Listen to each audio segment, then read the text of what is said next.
Irmãos, boa noite. Estou envergonhado, só tinha um presbiteriano aqui. Mas deixa eu defender minha raça. Deixa eu explicar. Está havendo, paralelamente, na verdade deve ter acabado há uma hora atrás, um evento organizado pelos presbiterianos a não muitos quilômetros daqui. Então eles foram todos para lá, tá? Essa é a razão que eles não estão... Espero. Gente, foi pedido para que eu explicasse alguma coisa sobre os livros que eu trouxe. Os livros, na verdade, eu não comercializo meus livros, isso é feito pelas editoras. O que acontece às vezes é que eu vou para um evento e a editora me entrega livros em consignação, com algum desconto para passar para quem tem interesse. O que não sair aqui vai voltar para a editora, eu não tenho muita participação. Então esse livro aqui, A Bíblia e seus Intérpretes, é muito interessante para estudantes de teologia, é o único livro em português da história da interpretação da Bíblia. Como a Bíblia vem sendo interpretada desde o período apostólico, aliás, começando com o Antigo Testamento e os rabinos de Israel, até chegar no período da análise crítica, das hermenêuticas pós-modernas, teologia da libertação, desconstrucionismo, todas essas teorias modernas de linguagem que acabam impactando a hermenêutica bíblica. Então, quem tem interesse em saber a história da interpretação da Bíblia, esse livrinho aqui não tem igual, por enquanto. Mas logo vai aparecer, não falta, é só oportunidade, vai aparecer outro novo. A Bíblia e sua família, uma série de estudos sobre esse tema, que é tão importante, foi escrito pela minha esposa e por mim. O que tem de bom aqui é ela, erro é meu. Tá? Eu só entrei com o nome aqui. Então, trata de assuntos vários, criação de filhos, relacionamento marido e mulher, papel do sexo no casamento, uma série de temas. E, aliás, um dos capítulos que está aqui vai ser tema do que eu vou falar amanhã de manhã, a questão da plenitude do Espírito Santo, baseado num capítulo que está aqui. Esse aqui, uma igreja complicada, eu estava pensando nos presbiterianos, não em vocês, pode ter certeza disso. Bom, ele é uma exposição dos 4 primeiros capítulos da primeira carta de Paulo aos Coríntios, onde Paulo fala da questão das divisões. Uma igreja que estava rachada porque um grupo era de Paulo, outro de Apolo, outro de Pedro e outro de Cristo. Então, a igreja de Corinto era provavelmente a igreja mais complicada do período do Novo Testamento, e aqui eu faço uma análise das razões das divisões e faço uma aplicação hoje sobre esse tema, porque é que nós somos tão divididos. Então, se você tem interesse, é mais na área de eclesiologia, então esses livros tratam desse assunto. Há outros títulos, eu acho que eu trouxe mais títulos sobre outros temas, aí fica à vontade, está tudo lá na livraria. O autógrafo é grátis. Tem outra coisa, a Casa Editora Presbiteriana, vocês podem pagar com cheque. Eles disseram que você pode passar cheque até 3 vezes, um cheque para amanhã, para tarde e para noite do mesmo dia, tá? Mas pode pagar com cheque, tá? Que vai direto lá para eles. Então, é só isso aí. Muito bem, vamos agora para nosso estudo. Eu quero só recordar aqui com vocês qual é o plano que nós estamos adotando da nossa exposição. O tema da conferência é a suficiência e autoridade da Escritura. E eu resolvi abordar da seguinte maneira. Deixa eu tirar aqui os óculos, né, para não... Senão...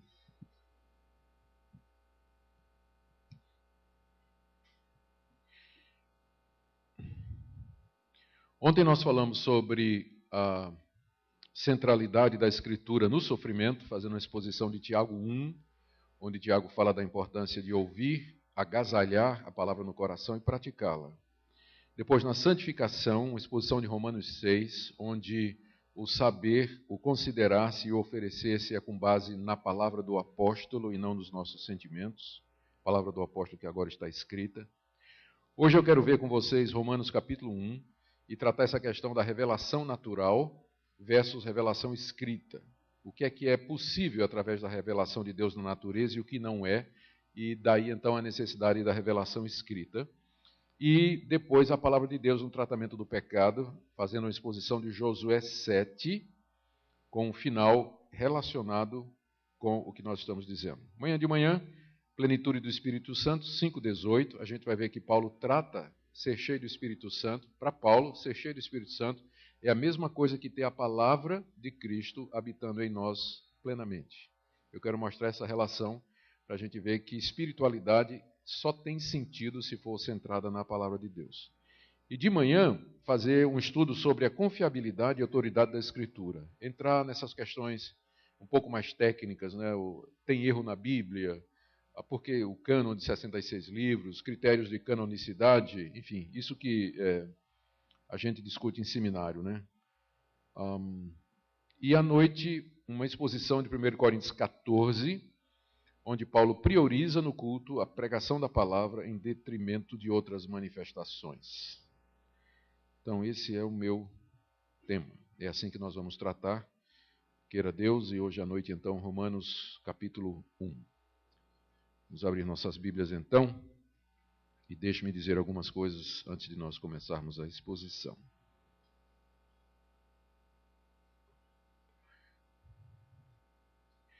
Conforme nós já vimos ontem, quando falamos de Romanos 6, essa carta é uma carta missionária, pois Paulo, quando a escreveu, tinha como objetivo apresentar-se à igreja de Roma para ser aceito por eles e enviado como missionário para a Espanha.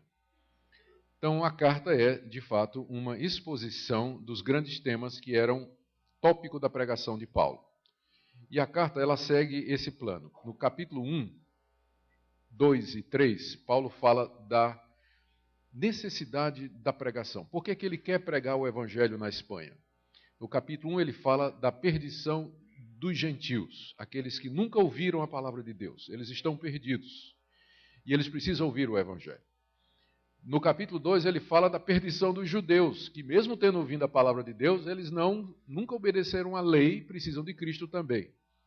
No capítulo 3 ele fala da perdição dos dois povos. E termina com aquela frase conhecida, porque todos pecaram e carecem da glória de Deus. Todos ali tanto judeus quanto gentios, todos, sem exceção. A humanidade toda está em pecado e precisa da graça, e carece da glória de Deus, precisa da salvação. Metade do capítulo 3, capítulo 4 e 5, Paulo fala da salvação, ou da justificação pela fé, para ser mais exato. Qual é a resposta de Deus para a necessidade humana? Cristo crucificado como base da nossa justificação, perdão e redenção. Depois ele trata do passo seguinte, que é a santificação. Como é que aqueles que foram justificados, eles vão viver nesse mundo? Capítulo 6, vitória sobre o pecado, vimos isso ontem. Capítulo 7, para que serve a lei, o papel da lei. E capítulo 8, a vida no Espírito. Tudo isso tem a ver com o tema da santificação. E aí vem questões relacionadas com a nação de Israel. Se a salvação é pela graça, tanto para judeus como para gentios, por que Deus deu a lei? Por que a nação de Israel? Por que os mandamentos? Por que as promessas? Por que os símbolos? Isso ele responde nos capítulos 9, 10 e 11, onde ele trata de escatologia, o papel de Israel no plano de Deus agora e no futuro. Nos capítulos 12, 13, 14 e 15, ele trata de questões práticas relacionadas com a vida da igreja, informações que chegaram a ele a respeito da igreja de Roma. Então ele fala da comunhão entre judeus e gentios, uso dos dons espirituais, a necessidade da própria santificação, e ele termina no capítulo 16, mandando recomendações, e uma lista enorme no capítulo 16, a pessoas que ele conhecia e que moravam em Roma, pessoas que ele deve ter conhecido durante os seus anos de pregação lá na região do Mediterrâneo. Então, é uma carta bastante completa. Quem já leu Romanos, né, vez após vez, sempre sente o impacto dessa carta. Foi lendo essa carta que Martinho Lutero se converteu, que John Wesley teve a famosa experiência do coração aquecido, Agostinho se converteu com um versículo dessa carta aqui. Então, a história da igreja está cheia de exemplos do poder dessa carta, como Deus a tem usado na mudança e na transformação da vida de pessoas. Aqui no capítulo 1, então, Paulo trata da questão da perdição dos gentios, ou seja, aqueles não-judeus que não têm a revelação do Evangelho, mas que, contudo, são indesculpáveis. Nós vamos, então, ler a partir do verso 16. Eu quero dividir a perícope aqui, que eu vou usar, que vai ser do verso 16 até o 32, em 3 partes. Todas elas fáceis de entender, porque começa todo com a mesma letra, que é R. De 16 a 20, Paulo fala da revelação que Deus fez de si mesmo. 2 revelações, a revelação do Evangelho e a revelação que Deus faz de si na natureza. A primeira salva, a segunda só condena. Depois, do verso 21 até o verso 23, ele fala da rejeição.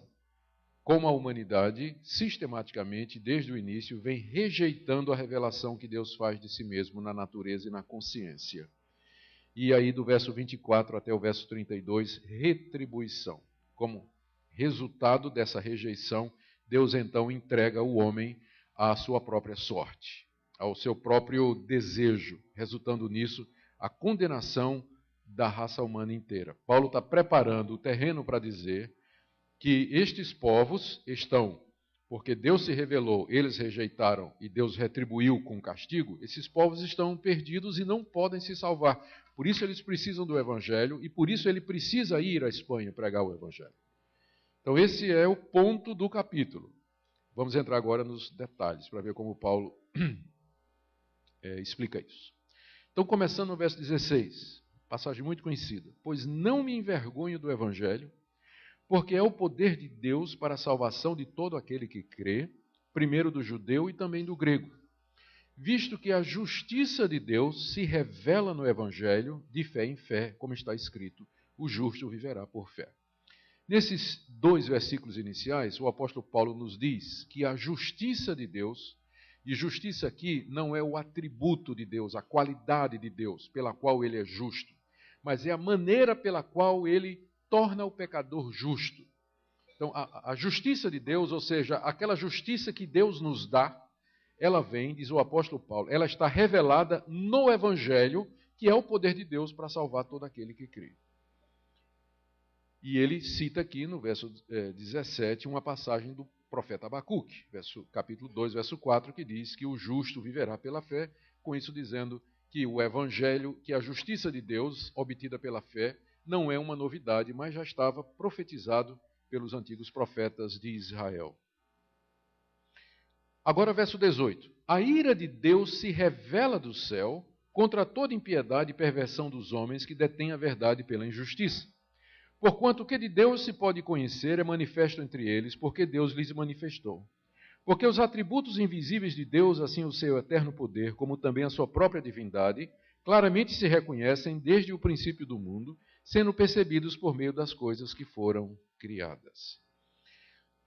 Aqui Paulo fala de uma outra revelação que Deus fez de si mesmo. Infelizmente, a nossa tradução, pelo menos a minha, eu estou usando a Almeida atualizada, ela coloca aqui um subtítulo em negrito entre o verso 17 e 18. Eu não sei se na sua Bíblia tem um subtítulo aí, separando o verso 17 e 18. A intenção dos tradutores foi muito boa, mas só que o leitor que não está muito atento, ele não percebe que Paulo está fazendo um contraste aqui.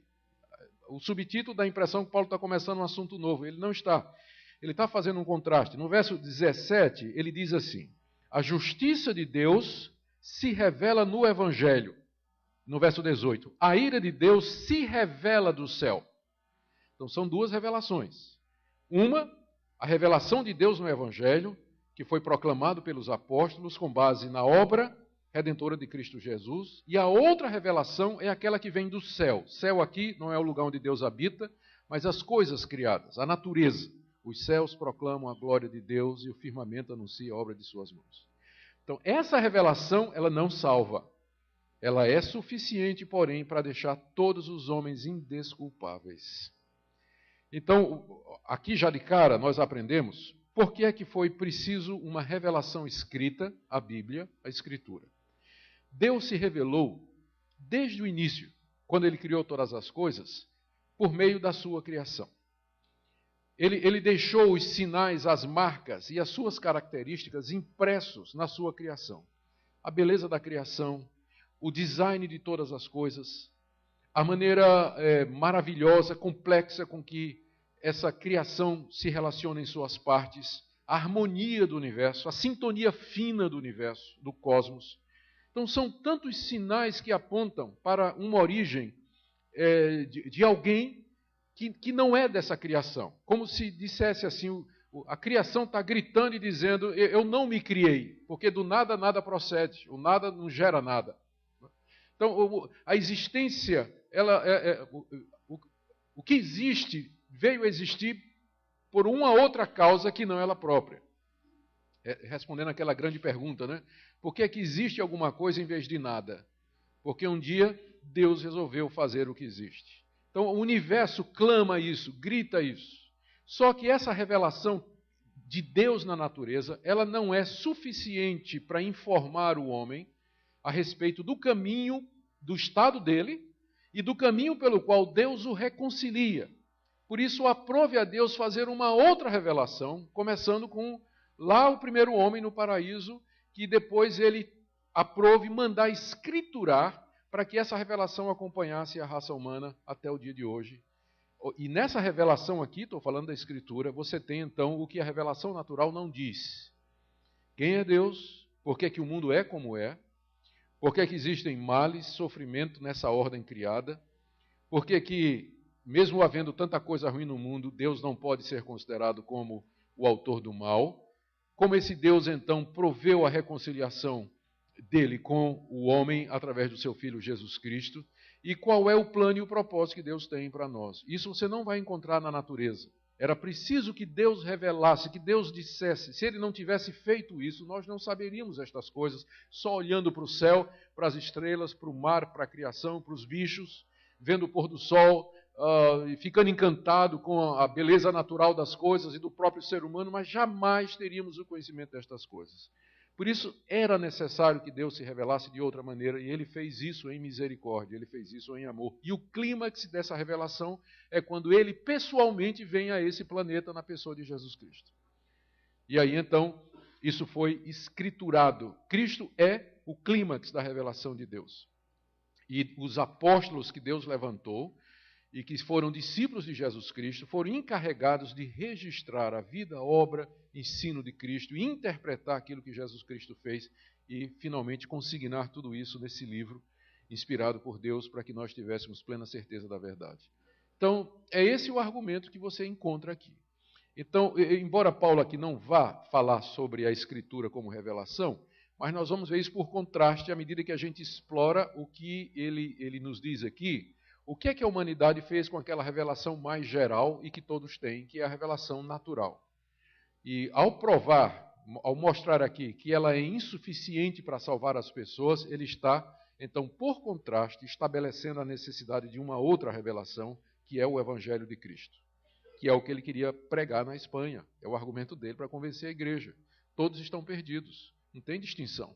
Por isso eles precisam ouvir o Evangelho. Por isso eu quero ir pregar o Evangelho lá na Espanha. Então vamos lá. Primeira parte, revelação, já li aqui, do verso 18 a 19. A ira de Deus se revela do céu. Ou seja, de acordo com Paulo, os homens podem perceber que existe um Deus e que esse Deus está irado. Esse Deus está irado. Como é que o homem natural percebe isso?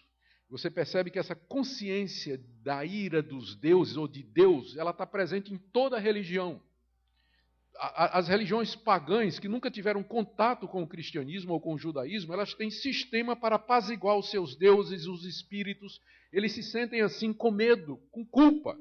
Então todas elas têm algum tipo de sistema de sacrifício ou de autopagamento pela miséria, autolaceração em que você paga pelos seus erros se punindo, ou pela prática de alguma boa obra ou de algum atributo que você tem que cumprir e ser para apaziguar a ira dos deuses. A própria palavra religião quer dizer isso, religação em latim, religare. A ideia de você voltar para Deus. De onde vem, então, essa noção que o homem mais primitivo das cavernas tem aí, de que existe um Deus e que ele está irado? Então, essa faz parte da revelação natural. A natureza nos informa isso, e a consciência do homem concorda com isso, de que tem algo supremo, tem algo maior do que o homem. E o homem se sente, então, devedor, obrigado diante dessa entidade, que ele não sabe o nome e não conhece, mas que intui a sua existência, pelas coisas criadas e pela sua própria consciência. A ira de Deus se revela do céu. Contra o que a ira de Deus se revela do céu? Contra toda impiedade e perversão dos homens que detêm a verdade pela injustiça. Esse é o tema do que ele vai falar aqui. Deus está irado porque os homens aqui é genérico, homem e mulher, a humanidade toda, eles detêm a verdade pela injustiça através da sua impiedade e perversão. O verbo deter no grego aqui significa matar por sufocação. suprimir, poderia ser uma tradução, não é? Os homens suprimem a verdade de Deus, afogando-a na injustiça, na impiedade e na perversão. E por isso Deus está irado. Um ponto que pode ser concluído daqui é que o ateísmo não é inato ao homem. Ninguém nasce ateu. A pessoa toma uma decisão, em algum momento da sua vida, de ser ateu, e ao fazer isso, ele está suprimindo as evidências do seu próprio espírito e da sua própria consciência. É uma decisão que a pessoa toma, porque a humanidade nasce com isso que é chamado em teologia a imago Dei, a imagem de Deus, ou a semente do conhecimento de Deus no seu coração, que corresponde à natureza lá fora. Então, quando ele decide se tornar ateu, indiferente ou agnóstico, ou seguir outros deuses que ele cria, ele está sufocando essa verdade que é perceptível na sua consciência e na sua natureza. O ateísmo é antinatural. É uma decisão que a pessoa toma ao curso da sua vida. O natural do homem é ser religioso.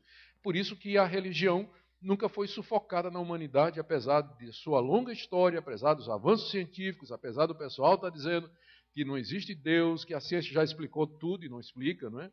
E uma série de outras coisas. Contudo, você vai encontrar que em todos os países as pessoas se ajoelham no altar de algum Deus. O homem é um ser religioso, ele vive coram Deo, em latim, diante de Deus, ainda que não saiba o seu nome.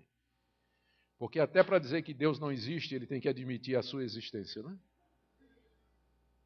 Como é que você vai negar a existência de uma coisa sem primeiro admitir a possibilidade da existência desse ser? Então, é isso que é. Não é? Deus está irado porque os homens, então, sufocam essa verdade. E ele explica agora no verso 19. O que de Deus se pode conhecer é manifesto entre eles porque Deus lhes manifestou. Não podemos conhecer tudo de Deus, porque Deus é incognoscível. Nós não podemos esgotar o conhecimento de Deus, mas há coisas de Deus que podem ser conhecidas. E Deus revelou estas coisas. Diz aí o verso 19. E no verso 20 ele explica que coisas são estas. Os atributos invisíveis de Deus, ou seja, as suas qualidades que não podem ser vistas com os nossos olhos, assim o seu eterno poder, como também a sua própria divindade, claramente se reconhecem desde o princípio do mundo, sendo percebidos por meio das coisas que foram criadas. Ou seja, desde o princípio do mundo, desde que tudo foi criado, alguns atributos desse Deus são claramente, note a ênfase aqui é na palavra claramente, né? São claramente perceptíveis. E ele fala aqui as qualidades invisíveis de Deus, o seu poder eterno e a sua divindade. Ou seja, olhando para a criação, conferindo com sua consciência, cada pessoa desse mundo deveria ser capaz de dizer que esse mundo não veio a existir por conta própria, porque há um Deus que não é desse mundo. É isso que a palavra divindade significa, não é? Ele não faz parte dessa criação. A própria divindade de Deus, ele é divino, nós somos terrenos. Ele é totalmente outro. Como já disseram alguns teólogos aí, ele não é dessa criação, ele é diferente de nós, ele não faz parte da criação. Deus não é o mundo, nem o mundo é Deus. Como diz aí o panteísmo e as religiões que tentam entender esse mistério. Né? Mas ele é divino, portanto, ele não faz parte dessa criação. E ele criou tudo, o seu eterno poder se manifesta e se percebe através da criação. Então, o que Paulo está dizendo aqui é o seguinte: você pensa que os pagãos que estão lá no mais distante canto ou esquina do mundo, eles são inocentes? Assim, que eles não têm conhecimento de Deus? Não. Eles têm conhecimento de Deus, sim. Eles têm conhecimento de Deus. Porque eles percebem pela natureza, eles deveriam perceber pela natureza que há um Deus, que esse Deus é todo-poderoso, que ele é distinto da criação e que, portanto, você não tem que adorar pau, pedra, árvore, sol, estrela, animal, bicho e homem, porque quem criou todas estas coisas não é parte dessa criação. Eles deveriam saber disso. Contudo, o que é que eles fizeram? Eles sufocaram essa verdade. Eles detêm a verdade presa debaixo d'água até matá-la por sufocação. Por isso Deus está irado, porque a revelação que ele fez de si mesmo não é recebida pela humanidade. E que é agora o ponto central, o ponto seguinte de Paulo. Deus se revelou, o que é que o homem fez com essa revelação? Final do verso 20, Paulo diz: tais homens são, por isso, indesculpáveis. A palavra indesculpável, palavra que significa no grego sem defesa, anapologetos, palavra complicada, mas é tirada da linguagem jurídica da época. Uma apologia era uma defesa que alguém fazia quando era convocado a se defender perante um tribunal de alguma acusação. Então ele tinha o direito de apresentar uma apologia, que era uma defesa de si mesmo, na qual ele iria dizer por que não era culpado, ia apresentar argumentos, fazer uma peroração, e finalmente a conclusão é de que ele era inocente. Isso se chama apologia, era uma peça jurídica. Paulo aqui imagina Deus no tribunal, o homem chegando diante dele, Deus o acusa de deter a verdade pela injustiça, Deus o acusa de idolatria, de imoralidade, de uma série de coisas, e o homem então fica mudo, ele é indesculpável, ele não tem nenhuma apologia a apresentar ao seu favor, porque ele foi apanhado em flagrante, as evidências são claras, está tudo ao seu redor aí, você não viu porque você não quis, está aí, brilha ao seu redor o conhecimento de Deus, brilha ao nosso redor o conhecimento do nosso Criador. Então o homem, diante de Deus, no dia do juízo, ele é indesculpável, ele não tem o que apresentar em sua defesa, do tipo assim, mas eu nunca ouvi falar. Deus não irá julgar. Você nota aqui que Deus não vai julgá-los porque eles nunca ouviram falar de Cristo. Deus vai julgá-los porque eles rejeitaram a revelação natural. É por isso que não tem esperança fora do Evangelho. Para ninguém, para o índio, para o pagão que mora lá na selva, na floresta, não é? Não tem esperança, porque a revelação natural não lhe traz esperança. Veja a contradição. Se houvesse salvação pela ignorância, se fosse possível alguém ser salvo porque ignora, então a gente não devia mandar missionário para esse pessoal. Porque se chega lá, prega o evangelho e o cara não acredita, você condenou ele. Era melhor não ter mandado, porque ele ia morrer na ignorância e ia para o céu, porque nunca ouviu falar, né? Só que não é esse o quadro que Paulo está pintando aqui. Ele está dizendo, esse pessoal não tem desculpa por causa dessa primeira revelação que Deus faz de si mesmo na natureza. Eles são indesculpáveis. A explicação que vem em seguida, verso 21, é essa. Porquanto, tendo o conhecimento de Deus, não o glorificaram como Deus, nem lhe deram graças, antes se tornaram nulos em seus próprios raciocínios, obscurecendo-se-lhes o coração insensato. Inculcando-se por sábios, tornaram-se loucos, e mudaram a glória do Deus incorruptível em semelhança da imagem de homem corruptível, bem como de aves, quadrúpedes e répteis. Temos aqui a descrição da reação da humanidade diante da revelação natural. Verso 21, Paulo diz que eles tiveram conhecimento de Deus. Não é uma frase forte essa? Tendo conhecimento de Deus. O pagão tem conhecimento de Deus. O índio tem conhecimento de Deus. Não é o conhecimento que vem pelo Evangelho, porque eles nunca ouviram, mas é o conhecimento que está impresso na natureza, está impresso na consciência deles, lá no coração deles. Eles sabem que existe um Deus. Tendo conhecimento de Deus, o que é que eles deveriam ter feito? No mínimo, duas coisas, Paulo diz. Primeiro, glorificar a Deus como tal, não o glorificaram como Deus, e segundo, nem lhe deram graças. Ou seja, o mínimo que se esperaria é que eles reconhecessem que há um Deus que é distinto dessa criação e que dele vêm todas as coisas e que, portanto, ele tem que ser glorificado e ele tem que ser agradecido pela vida, pelo sustento, pelo pão, pelas estações, pela chuva, pelo alimento, pelo campo, pelas flores, pelo sol. No mínimo isso, agradecer a esse Deus por tudo que existe. Era o mínimo que Deus esperaria deles, não é? Mas, pelo que Paulo está falando aqui, nenhum faz, nunca houve um que fizesse isso, depois da queda de Adão, né? Não teve ninguém que fizesse isso, ao contrário, o que é que eles fizeram? Verso 21, antes, e aqui você percebe uma escadinha descendo, né? Veja a escadinha. Primeiro, se tornaram nulos em seus próprios raciocínios, começa na cabeça, eles começaram a raciocinar, não é errado raciocinar, Deus nos deu a mente, só que eles começaram a tentar uma explicação para o mundo, para a existência do mundo, para como as coisas funcionam, para a origem do homem, sem levar Deus em consideração.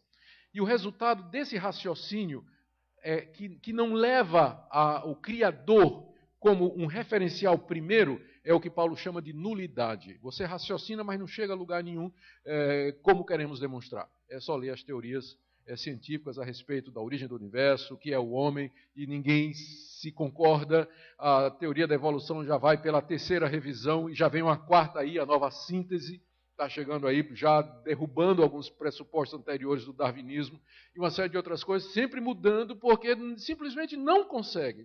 As teorias não conseguem enquadrar os fatos. O que é que a pesquisa mostra do DNA, de como os seres se adaptam e como a complexidade do universo, não dá. Então, eles sempre estão tentando alguma outra explicação. Sempre estão tentando alguma outra explicação. Paulo começa aqui, você tentar entender o universo a você mesmo e as coisas sem levar Deus em consideração. Paulo diz então que se dá um curto-circuito, né, se anula. Começa na mente. Depois da mente, desce para o coração. Se tornaram nulos em seus próprios raciocínios, obscurecendo-lhes o coração insensato. O próximo departamento a ser afetado é o coração, que é a sede das afeições, das emoções, dos sentimentos.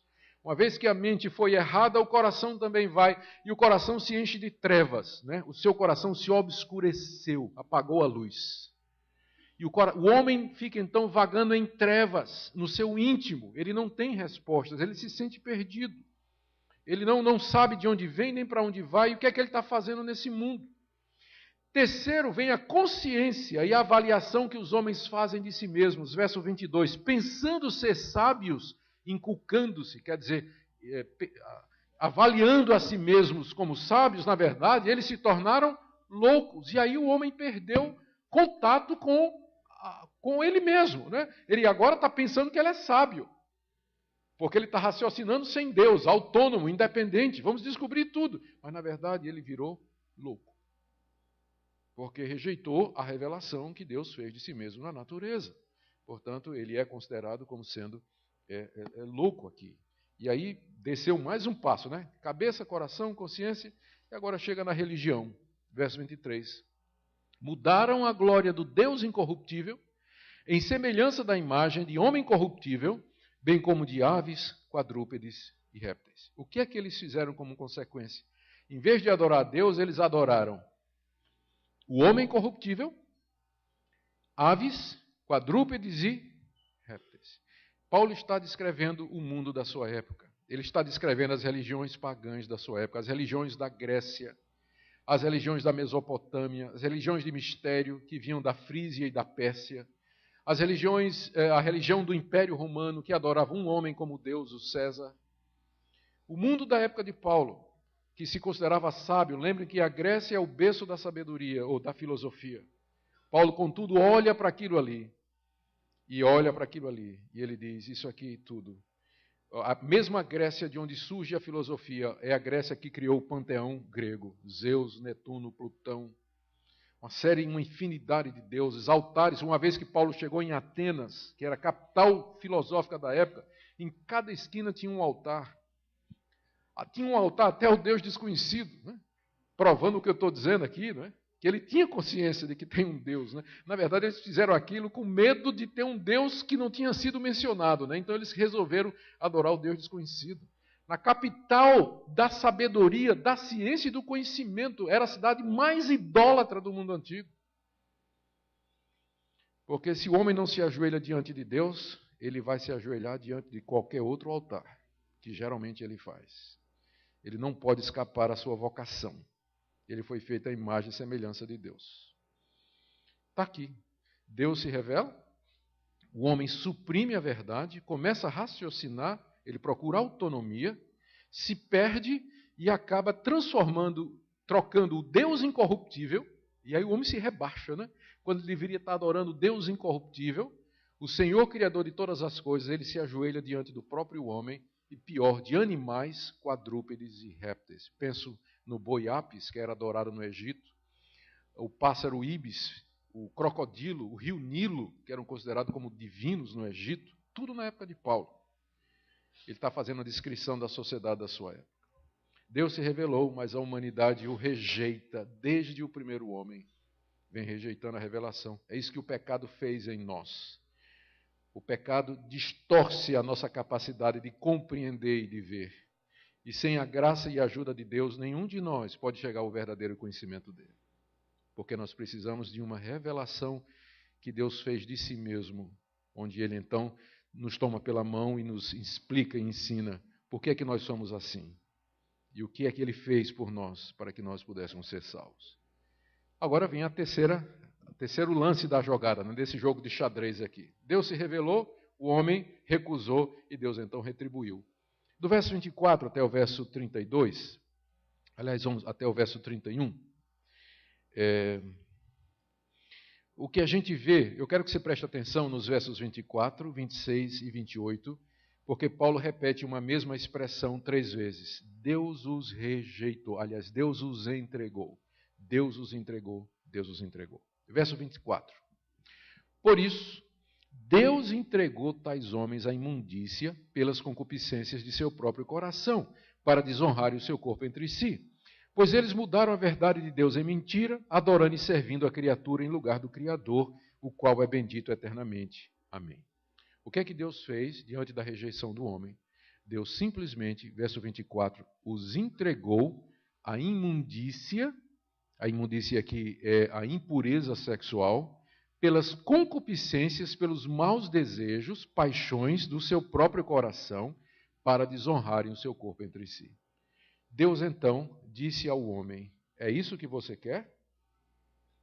Então tudo bem. Esse é o pior castigo que Deus pode dar a alguém. É quando Deus chega para o pecador e diz assim, seja feita a tua vontade. É o pior castigo que Deus pode dar. Dizer ao pecador, seja feita a tua vontade. Eu dou graças a Deus, porque Deus nunca quis fazer a minha vontade. Porque se ele fosse fazer a minha vontade, eu estava perdido. Estava perdido. A gente não sabe o que quer, não sabe o que pede. Paulo mesmo diz, a gente não sabe nem como orar. Se não for o Espírito Santo ajudando, a gente não sabe nem pedir as coisas. A gente não conhece a verdade. A gente é egoísta, pede mal e não recebe porque pede para gastar nos próprios interesses. Tiago capítulo 4. Então, se Deus for fazer a minha vontade, eu estou perdido. Eu vou trazer a desgraça sobre mim mesmo. Deus então entregou a humanidade aos seus próprios desejos, por assim dizer. Isso não é o fim da novela, tá? Não é o fim da história. Mas nesse estágio, é um estágio de retribuição. Deus então entrega a humanidade. Deus diz assim, é isso que vocês querem? Vocês estão me rejeitando? É isso que vocês querem? Tudo bem. Eu vou entregar a vocês. A figura aqui que nos ajuda, você imagina uma carreta Scania carregada, descendo uma ladeira, não é? A 100 por hora, não é? E querendo mais, não é? Querendo mais, e o motorista com o pé no freio, segurando, está descendo, mas está segurando. E uma hora o motorista tira o pé do freio. É isso que Deus fez com a humanidade. É isso que vocês não me querem? E Deus então tira o pé do freio. Então eu vou entregar a vocês as paixões dos seus corações, porque mesmo que a humanidade tenha feito isso, Deus ainda vem restringindo. Aqui e acolá, Deus restringe. Deus levanta governos, passa leis, catástrofes naturais que o homem fica com medo, não é isso? Aí tudo se ajoelha clamando por Deus quando alguma doença acontece, algum desastre acontece, todo mundo está de joelho clamando pelo Deus em que acredita. Então, Deus vem restringindo o coração do homem, a maldade que há no coração do homem. E de repente ele simplesmente tira o pé do breque. E aí então não tem mais limite. E veja como agora a escadinha fica pior. Agora o homem começa a se desonrar. Ele desonrou a Deus e agora ele começa a se desonrar. Verso 25. Verso 24, né? Deus entrega tais homens à imundícia pela concupiscência de seu próprio coração para desonrar o seu corpo entre si. Deus está dando ao homem de acordo com a sua obra. Vocês me desonraram, então o castigo vai ser que vocês desonrarão a vocês mesmos. Por quê? Porque eles mudaram, verso 25, mudaram a verdade de Deus em mentira, adorando e servindo a criatura em lugar do Criador, o qual é bendito eternamente. Então, isso Deus não suporta, Ele não aceita, por isso Ele entrega o homem para que o próprio homem desonre o seu corpo. O próprio homem se denigra como ele denigriu Deus, ao fazer Deus um ídolo, fazer de Deus um ídolo, como se ele fosse um ídolo, um animal ou alguma coisa. Então Deus diz, vai acontecer a mesma coisa com você. Verso 26. Por causa disso, Paulo está repetindo o raciocínio, os entregou Deus a paixões infames. E agora ele vai explicar o que ele quer dizer com desonra. Porque até as mulheres mudaram o modo natural de suas relações íntimas por outro, contrário à natureza. Semelhantemente, os homens também, deixando o contato natural da mulher, se inflamaram mutuamente em sua sensualidade, cometendo torpeza, homens com homens, e recebendo em si mesmos a merecida punição do seu erro. Em que sentido, então, Deus entrega a humanidade para desonrar o seu corpo entre si? Ele explica aqui. Quando então as pessoas mudam o modo natural das relações, homem e mulher. Agora então, mulher com mulher e homem com homem. Paulo considera então essas práticas que eram comuns na Grécia da sua época e em Roma também, de acordo com o livro, a gente não tem como verificar isso, porque só tem uma fonte, a Vida dos Césares, que foi escrito nem por um cristão, foi por um historiador romano. Nesse livro, A Vida dos Césares, é dito que dos 10 césares romanos, pelo menos 9 tinham essa prática, e um deles era casado com um rapaz que vivia no palácio. Então, era a coisa que Paulo olhava ao redor e ele via com muita clareza, e Paulo interpretava aquilo como sendo um sinal de que Deus havia entregado aquela sociedade. Deus tinha tirado o pé do freio, tinha chegado até onde podia chegar, não tem mais onde ir. Tinha chegado lá. Eu sei que esse é um problema complexo para nós hoje, bastante complicado. E, claro, Paulo não está vivendo nos nossos dias, em que se discute a questão genética, a inclinação natural, herança, a influência do meio, da criação. Há uma série de fatores que nós não podemos descartar. Mas o que também nós não podemos descartar, se somos cristãos, é o que a Bíblia diz quanto à origem última disso. Isso nós não podemos. Nós não vamos negar que há outros fatores que entram e que contribuem para esse tipo de comportamento. Mas também nós, como cristãos, não podemos negar o que a Escritura diz, que lá no fundo a raiz é espiritual e tem a ver com essa rejeição geral da humanidade contra Deus, dessa rebelião da humanidade contra Deus, que tira o pé do freio e deixa que todos os valores morais e as pilastras da família e de tudo mais se desmoronem numa determinada sociedade. A gente pergunta hoje, onde é que está o juízo de Deus? Por que ele não desce fogo do céu como desceu contra Sodoma e Gomorra? A resposta é que existem castigos mais severos do que fogo do céu, que é esse aqui, entregar uma sociedade, uma cultura, uma geração aos seus próprios desejos. O resultado é esse, raciocínio nulo, coração escurecido, uma avaliação errada, falsas religiões, idolatria e, finalmente, a moralidade. Os valores básicos e fundamentais da sociedade são completamente corroídos. E aí é o caos final. A coisa está se encaminhando finalmente para isso. Terceira vez, Paulo volta ao assunto. Verso 28. E por haverem desprezado o conhecimento de Deus, o próprio Deus os entregou uma disposição mental reprovável para praticarem coisas inconvenientes. Cheios de toda injustiça, malícia, avareza e maldade, possuídos de inveja, homicídio, contenda, dolo e malignidade, sendo difamadores, caluniadores, aborrecidos de Deus, insolentes, soberbos, presunçosos, inventores de males, desobedientes aos pais, insensatos, pérfidos, sem afeição natural e sem misericórdia. Aqui do 28 a 31, Paulo nos dá, pela terceira vez, os efeitos de Deus ter entregado aquela geração da sua época à sua própria sorte. E aqui você tem um catálogo terrível, não é? Que ele diz assim, tem um jogo aqui no grego que não aparece no português, mas é um jogo de palavras interessante. Literalmente ele está dizendo, e por haverem julgado e reprovado o conhecimento de Deus, o próprio Deus os entregou a uma disposição mental reprovável. A palavra reprovar aparece onde tem desprezado aí no grego. É como se Deus dissesse, vocês me examinaram e me reprovaram, então eu vou entregar vocês a uma mente reprovada. Essa mente de vocês está reprovada. Eu reprovo a mente de vocês. Os pensamentos de vocês são reprovados. E uma vez que a mente foi no caminho errado, o próximo passo é a conduta. O homem faz aquilo que ele acredita. Começa aqui, ó. Uma vez que ele acredita no erro, a mente dele foi reprovada, ele rejeitou o conhecimento de Deus, o próximo passo é a conduta.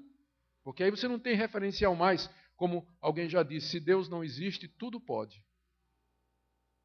Porque onde está o referencial do certo e do errado? Se não existe um referencial fora de nós, então eu sou o referencial para mim mesmo. E como eu sou diferente de você, o que é certo para mim não é certo para você. Então não se pode mais falar em certo e errado. Não se pode mais falar em ética. Se Deus não existe, pode tudo. E aí então vem a descrição do pode tudo aqui, não é? É interessante que nessa relação aqui de vícios que Paulo coloca, e que é encabeçada pela mudança da sexualidade, que eu já falei no verso 26, aí você tem aqui nessa lista homicídio, inveja, contenda, dolo, malignidade, difamação, e lá no meio tem desobedientes aos pais. E eu me lembro da lei da palmada, né? É interessante. Teve um despacho agora de um juiz, que não sei se vocês acompanharam, em que era um bígamo, era um homem que tinha 2 mulheres. E uma das mulheres entrou com um pedido de reconhecimento de legitimidade da bigamia. Não é? Por que não? O que é que tem contra? Não é? Entrou com um pedido e o juiz negou, dizendo que não compete ao Estado interferir nestas coisas.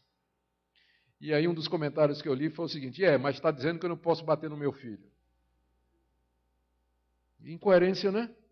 Você vê que uma vez que não tem um referencial, as decisões elas são ao prazer do juiz. Do bom humor dele ou mau humor no dia. Porque não tem coerência. Se o Estado não vai poder dizer o que é família e o que é casamento, por que é que ele diz como é que eu vou criar meu filho? Não é verdade? Eu sei que a lei da palmada, que na verdade já estão discutindo aí se é lei, se ela traz, se é crime, se vai ser crime isso ou se é uma recomendação, está sendo discutido isso aí. Eu sei que a intenção da lei é evitar os abusos, e é verdade, tem muito abuso contra a criança, tem violência contra a criança, e nós somos contra isso, mas não precisa uma lei, porque a Constituição do Brasil já enquadra como crime, né? A violência, bater em alguém, agredir. Mas chegar a dizer que eu não posso sublinhar o que eu ensino ao meu filho, né? Em amor, né? Eu acho que é interferência demais, é Estado demais na sociedade, né? Precisamos de menos Estado em certas coisas, mais Estado em outras áreas e menos nessa, né? Que tem a ver com outras questões. Mas é interessante que Paulo coloca aqui filhos desobedientes como prova de uma sociedade que perdeu o rumo. E aí, na hora que você disser ao seu filho, se você não me obedecer, eu vou te dar um tapa, uma palmada, e ele der uma risada, pode saber que está tudo perdido já. Próximo passo, ele vai ligar para a corregedoria, né, do bairro. E você vai ter que se explicar. Mas a desobediência aos pais entra aqui nessa lista, não é interessante isso? A gente olha assim para os meninos, a gente vê filho envergonhando o pai no shopping center, menino, vem cá, não vou. Menino, fica quieto, vem, não, eu quero fazer o que eu quero. Isso no pleno shopping center, né? Que antigamente era uma vergonha para o pai, não é? Dizer para o filho, assim, em público, faça isso, e o menino, que coisa nenhuma, coroa, eu vou fazer o que eu quero. Hoje em dia, a coisa mais natural do mundo, a desobediência, né? A falta de respeito, a falta de submissão, e até na igreja, gente rebelde mesmo contra os pais. O pessoal acha que isso faz parte da cultura da nossa época, que é muito semelhante à cultura ocidental moderna, é muito semelhante à cultura que Paulo está descrevendo aqui, que era da sua época. Eu não estou vendo muita diferença, vocês estão? Eu não estou vendo muita, não. E os mesmos princípios se aplicam, porque essa é a palavra de Deus. Os tempos mudaram, mas os princípios são os mesmos. O último R aqui é de rebelião. Deus revelou, o homem rejeitou, Deus retribuiu, o homem disse, é isso mesmo. Verso 32. Ora, conhecendo eles a sentença de Deus, de que são passíveis de morte os que tais coisas praticam, não somente as fazem, mas também aprovam os que assim procedem. Em vez de se quebrantarem diante do juízo de Deus, em vez de assim dizerem o que é que está errado com nossa sociedade, porque tudo está sendo corroído, eles disseram, é isso mesmo. Eles sabem que está errado e sabem que há uma sentença de Deus, a ira de Deus se revela dos céus. Eles sabem que há um Deus e que esse Deus desaprova isso, mas eles teimosamente dizem: eu vou andar na dureza do meu coração. Eu vou fazer o que eu acho certo. A rebelião completa. Eles não somente praticam, mas aprovam que pratica, como você, quando fica assistindo a novela da Globo, torcendo para o herói adulterar, né? Para ser feliz. Todo mundo tem o direito de ser feliz, não é? Então ele está casado, mas a mulher é uma jararaca e a secretária é a mocinha, né? Então você fica torcendo ali na novela para ele sair com ela e tal, não é verdade? Você não está fazendo, mas está provando. Eu não sei se vocês já ouviram a exegese da palavra novela, já viram isso? Nó porque prende o crente em casa, não deixa ele vir para a igreja. E vela porque vai consumindo a vida espiritual dele. Ó. Novela, tá? É a exegese em grego da palavra aqui.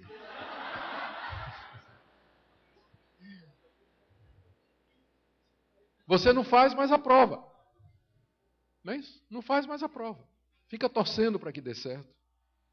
Exatamente esse tipo de coisa que Deus condena na sua palavra. Eu concluo aqui com algumas observações aqui. A primeira, se você for levar em consideração o que a Bíblia diz, não você vai parar de acreditar no mito do indígena inocente.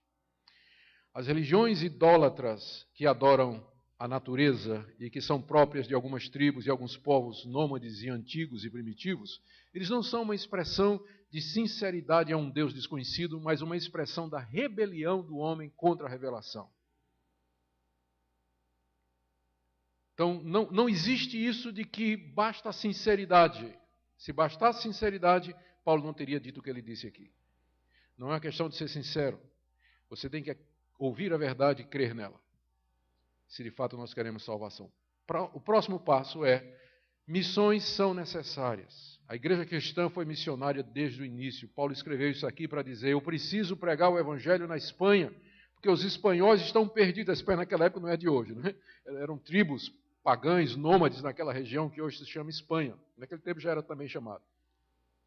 Mas que não tinham conhecimento de Deus. Paulo diz: eu tenho que ir lá pregar. E eu preciso que vocês aí da igreja de Roma me apoiem. Então, missões são necessárias exatamente por isso, porque não há um justo, nenhum sequer. Todos pecaram, inclusive eles, e carecem da glória de Deus.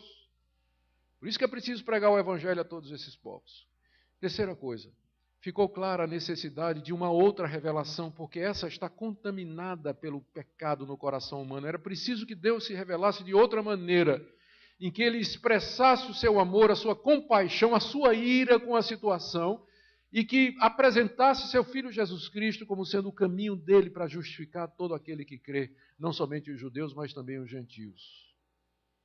Por isso que o tema da nossa palestra é a suficiência e autoridade da Escritura na salvação, porque nela nós temos, ela é a revelação que Deus faz de si mesmo, e que você não vai encontrar na natureza e nem na sua consciência, nem nas religiões outras ou qualquer outra manifestação cultural, embora você veja traços de Deus em todo lugar. Mas o Evangelho está aqui, a boa notícia de que Deus lhe salva está aqui nesse livro. Por isso o cristianismo é religião de um livro. Não quer dizer que é o único que a gente lê, mas que ele é o central e a base. É esse livro aqui. E a minha expectativa nessa noite com essa palestra é que Deus fale ao seu coração para amar mais esse livro, para valorizar o privilégio que você tem de ter essa revelação, quando você podia ter nascido lá numa tribo em outro lugar do mundo que nunca ouviu e nem vai ouvir o Evangelho de Jesus Cristo. Só por isso todos nós deveríamos ficar de joelhos e agradecer, não vou pedir isso para vocês, mas todos nós deveríamos ficar de joelhos e agradecer a Deus, dizer: ó Deus, que privilégio meu ter nascido no Brasil, que já há mais de 100 e poucos anos, ou mais até, conhece o Evangelho, pelos primeiros missionários que vieram aqui. Nasci num lar cristão, nasci nessa cidade onde tem tantas igrejas, e nasci num país onde, onde há liberdade religiosa para se cultuar a Deus de acordo com a consciência de cada um.